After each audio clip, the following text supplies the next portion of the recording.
Halftime, la chronique basket d'Anthony Chapuis. Et cette semaine, la saison NBA a pris fin, avec le sacre des Boston Celtics. Une finale et même une saison maîtrisée du début à la fin pour un titre mérité de Jason Tatum, Jaylen Brown et leurs autres coéquipiers. Retour dans cet épisode sur la belle saison des Celtics et la défaite de Luka Doncic et des Dallas Mavericks. 80 victoires pour 21 défaites en comptabilisant la saison régulière et les playoffs, seulement 3 défaites en playoffs pour les Celtics. Je crois qu'on se rend pas forcément compte, mais on est sur une saison incroyable des Celtics. Pour se faire une idée, seul le Boston de Larry Bird 85-86 ont fait mieux dans l'histoire de la franchise. Et pourtant, on parle d'une franchise remplie d'histoire. Justement, dans l'histoire de la franchise, c'est la 18e bannière de champion qui sera installée au plafond du TD Garden. Une victoire qui permet à Boston de devenir seul leader du nombre de titres NBA, avec 18, devant les Lakers à 17 et les Warriors à 7 titres. Sacré écart entre Boston, Los Angeles et les autres au passage. Ce qui est d'autant plus fort pour ce groupe, c'est qu'on les avait vus en finale en 2022, face à Golden State. Jason Tatum avait essuyé énormément de critiques sur son jeu, car ultra bien défendu par Andrew Wiggins. Derrière la finale perdue, l'histoire autour d'Ime Udoka qui quitte l'organigramme de la franchise et qui propulse un jeune coach inexpérimenté, Joe Mazzulla. Et malgré un effectif déjà dominant, les Celtics prennent la porte la saison dernière en finale de conférence face au Heat de Jimmy Butler. À la fin de la saison dernière, les rumeurs envoyaient d'ailleurs Jaylen Brown du côté de Houston notamment. On était finalement pas loin de casser le duo des Jay Brothers. Mais Brad Stevens, le general manager et ancien coach des Celtics, va tout de même trancher dans le vif. Marcus Smart, chouchou du public et amoureux de la franchise, est transféré à Memphis dans un échange à 3 équipes qui ramène Porzingis à Boston. Et juste avant le début de la saison, le trade de Lillard a enfin lieu, souvenez-vous, et c'est Jrue Holiday qui part à Portland. Brad Stevens en profite et envoie Malcolm Brogdon et Robert Williams pour récupérer le meneur titré avec Giannis en 2021. Au passage, petite prolongation de contrat pour Kristaps Porzingis, mais surtout pour Jaylen Brown pour la somme faramineuse de 304 millions de dollars sur 5 ans. Le plus gros contrat de l'histoire de la NBA pour l'instant.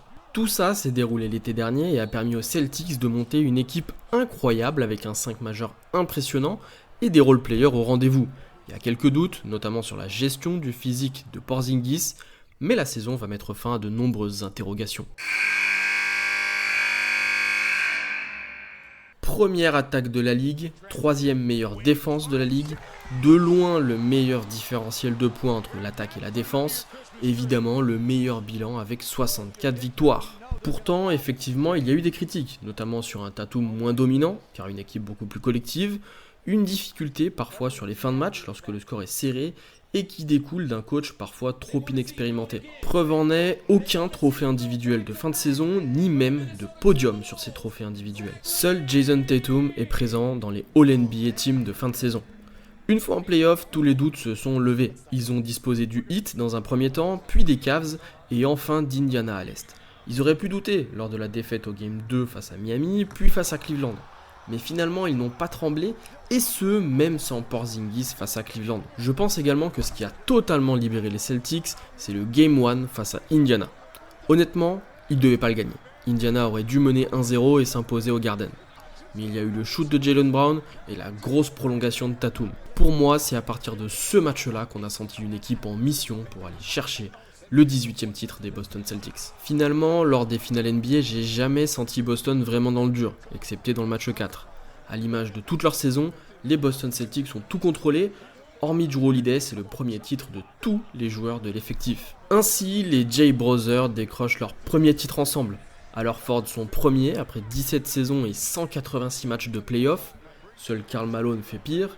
Porzingis triomphe face à son ancienne équipe, Joe Mazzulla devient le plus jeune coach titré depuis Bill Russell en 69 et le projet de Brad Stevens est enfin récompensé. C'est également un retour tout en haut pour les Six depuis le dernier titre en 2008. Parce que oui, Boston est candidat à sa succession grâce à une situation où tout le monde est encore sous contrat la saison prochaine. Ajoutons à cela que Jason Tatum est en négociation pour une extension de contrat et donc prendre le record du plus gros contrat de l'histoire de la NBA à son coéquipier Jaylen Brown. On va également évoquer le cas des Dallas Mavericks qui donc échoue en finale NBA, et pour Dallas c'est le meilleur parcours de la franchise depuis que Luka Doncic a été drafté. Une saison qui a été complètement redynamisée grâce au transfert à la mi-saison. Daniel Gafford et PJ Washington ont beaucoup apporté au point de devenir tous les deux titulaires. Le rôle de lieutenant de Kyrie Irving fonctionne bien mieux que celui de leader qu'il avait eu à Boston, et l'intégration de Derek Lively, le rookie, était impeccable. Les quelques doutes qu'on a eus sur Jason Kidd se sont globalement dissipés. Une saison ultra positive qui se termine sur un échec, certes, mais ça reste une belle saison. Alors, qu'est-ce qu'il a manqué à Dallas ? Dans un premier temps, je dirais une troisième option sur l'aile.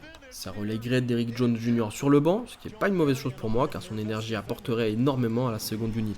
Parfois, ce fut un petit peu plus compliqué pour Kyrie Irving de scorer et ça laisse offensivement un Luka Doncic trop seul. Et on l'a vu, lorsque le Slovène est bien trop isolé en attaque, ça ne permet pas à son équipe de gagner. De toute façon, on le sait, en NBA, c'est des collectifs qui gagnent des titres et pas des joueurs individuels. Et ces playoffs ont révélé une chose, non, la troisième option de Dallas, ce n'est pas Tim Hardaway Jr., ni même Josh Green. D'ailleurs, si je peux souffler une petite idée intéressante, ça serait Jerami Grant. Il rentre pas du tout dans la timeline du projet de Portland et il pourrait apporter offensivement à Dallas lorsque Luka et Kyrie sont un petit peu moins scoreurs. Et puis dans le même temps, il manque aussi un petit peu d'expérience des finales et l'apport d'un vétéran pourrait être très intéressant. Mais globalement, on est quand même sur une très très belle saison de Dallas. Mon prono sur l'épisode précédent était finalement loin de la réalité, mais ça montre à quel point les Mavs ont été surprenants. Ça me fait penser justement aux Celtics de 2022, c'était juste pas encore le tour de Luka Doncic. Tout pour aujourd'hui, c'est tout pour cette belle saison NBA 2023-2024, couronnée par ce titre des Boston Celtics. En revanche, c'est pas la fin de saison pour Halftime, puisqu'on se retrouve évidemment la semaine prochaine pour un épisode qui sera spécial draft. Ça concernera évidemment nos Français et le potentiel back-to-back first pick des talents français. Zachary Rizaché, Alexandre Sarr, Tidjane Salin, Melvin Aginsa ou encore Pacom Dadier, ce sera le programme du prochain épisode de Halftime.